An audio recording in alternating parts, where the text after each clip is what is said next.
What is up? What's going on, everybody? Welcome back to the channel. As you can see, there's something outside that window now. We're gonna get to that in a second. So one of the last videos we did, we were prepping the property here. So I do want to give just a quick little overlook. It has been a couple weeks now. Grass is starting to come back. Everything's working beautifully. Ignore that. We'll talk about that in another video. Yes, that is my BMW. Yes, it is totaled. So yay, fun stuff. Anyway, big news here is storage container is here. It is in. It is literally a perfect fit. Let me go ahead and get this door open.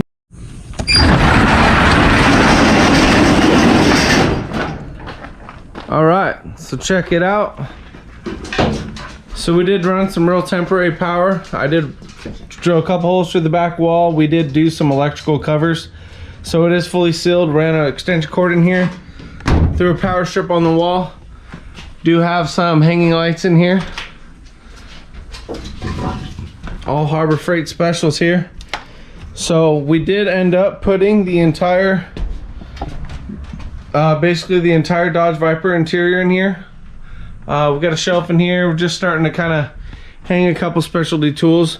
We did have a different change in plans. I got some amp steps here for my Duramax. I keep putting off, putting in. But basically, the whole plan, the whole idea was we were gonna do storage in here. Obviously, my Razor, my buddy Jeremy's Razor, they have been in the garage on the house this entire time. The whole plan was we were gonna put a CNC table in here and then use the back as storage. So we are still going to use the back as storage. We still cleaned up all the tires and everything back here, and they are now behind the shop. So the reason that the Razor is in here and Jeremy is going to actually be taking his home, do a couple little things to it, and then it might be back. But the big reason is the tables, the CNC tables that I was saving up for, they're like $5,000 plus, and it was still a good couple months out of just work and saving and trying to kind of figure things out. Well, I came across a deal that I could not pass up. It is a 7.5 by 14 inch CNC table. It's called Lightning CNC, and basically I stole the thing. I paid 2,000 bucks for it. We picked up a plasma cutter. I've ordered all the extension cords. We ran an airline. We're gonna be finishing buttoning that up now. But basically we have our airline here. I do have a hose reel we're gonna hang on the wall here. But excuse all my junk. We did just drill a hole and send the airline through the wall. So when we do actually cut, we're basically gonna just stretch out the pre-existing compressor cord, stretch this out, click them together just when we need to cut our parts. So let's get to the good stuff. Let me get in here and show you what we got.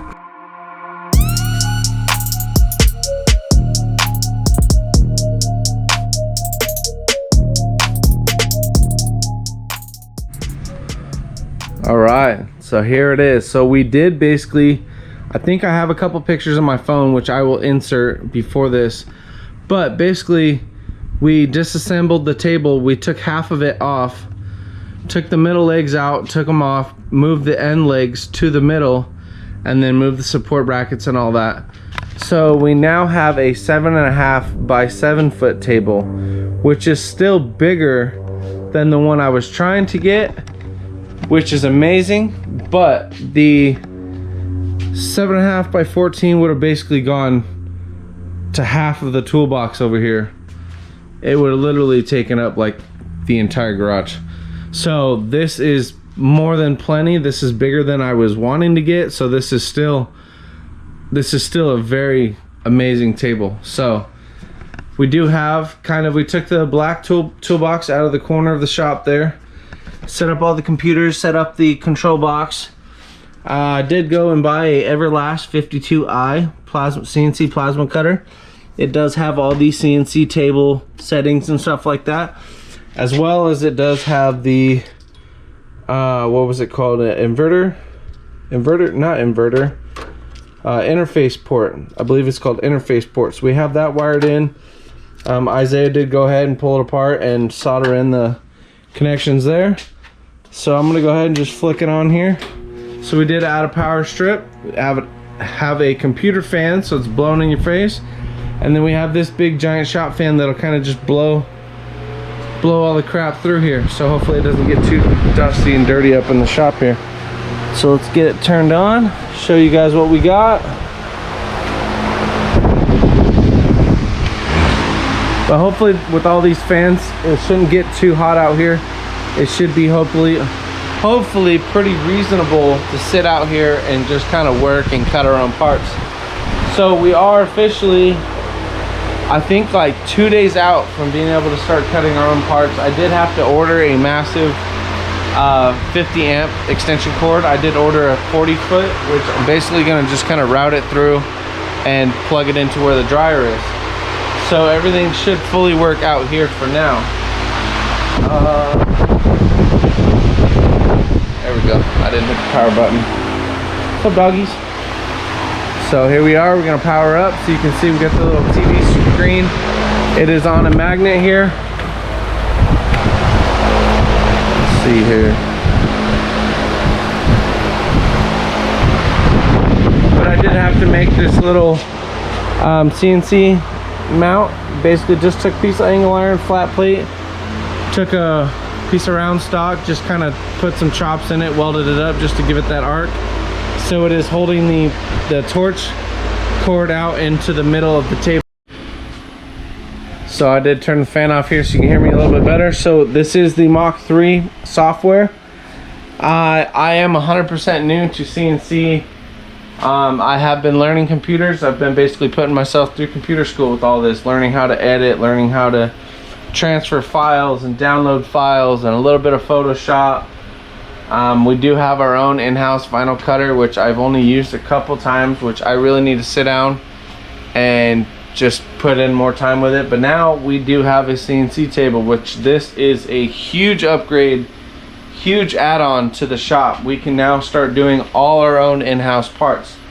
So basically I'm watching video after video after video tutorials on how to use this, but we are literally within a matter of a couple days, I guess. Let's see, you have the controller here, so everything is fully functional. Got your torch height.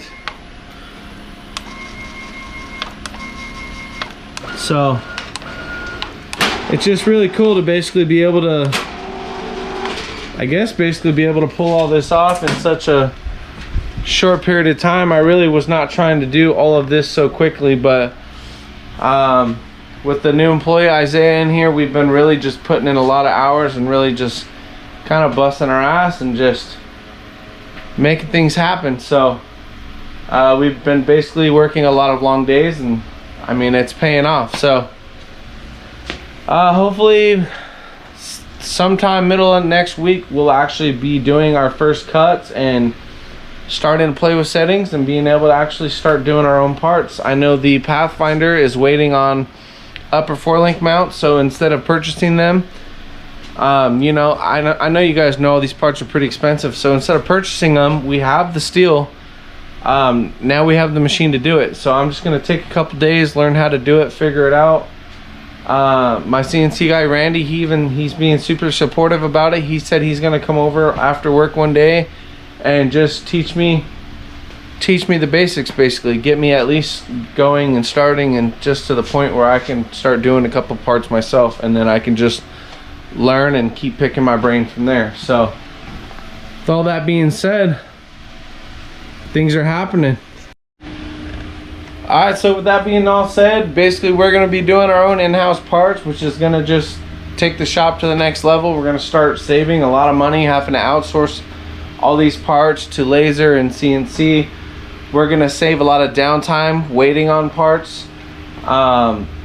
We get a lot of really quick cuts and we get a lot of really slow cuts, and then it just, as a business, when you have 2 to 3 day shipping limits, like, you literally just can't afford to wait on that. So that's one of the biggest things I'm most excited about, as well as now with the ability to cut anything and everything that we want. We're gonna start offering wall art, gate art. We're gonna start expanding our online fabrication do-it-yourself page. So we're gonna start offering weld it yourself trailing arms or fully welded trailing arms. We're gonna start doing 4-link mounts, weld it yourself. Basically anything and everything. I'm gonna start doing some box track bar mounts. I'm gonna make a set for my Duramax, and then I'm gonna throw them on the website. Dimple dyed cage gusset kits. Basically I'm gonna cut a bunch of plates out, sit in there and stamp all the dimples in them. Basically we're just gonna start expanding and we're gonna grow. We're gonna start pre-cutting a lot of this stuff, boxing it up, putting it up on shelves. I do have this giant empty shelf here that basically we can just start stacking boxes so they're ready to go. So basically just a big step forward into becoming what we want to be. We're kind of spread out now, and 2, we have the shop, the shipping container, and now half of my garage here. So we basically, I mean, we got all of our toolboxes out here that are just kind of our overflow tools that I have used to do mechanical jobs out here in the driveway. And just whenever the shop's full, we've already used this space, and now we're going to use it a little bit more. So unfortunately I had to move my razor, but now it's in the container. The tender chargers are plugged in. I mean, it couldn't get any better than that. So it really doesn't make a difference. But now we have a table. So I'm just super excited. I'm super thankful. I just want to say I appreciate all you guys, all the support. I know we don't have a crazy amount of followers, but we're almost up to 700 now. So that's really good. That's really impressive. I'm really excited with where things are going, and I just can't wait to see what the near future holds. I mean, we're just gonna get bigger and bigger and bigger. So with that being said, thanks again for watching. Thanks for all the support. Thanks for hitting that like button and subscribe button. So we'll see you guys the next time. Peace out, guys. Thank you.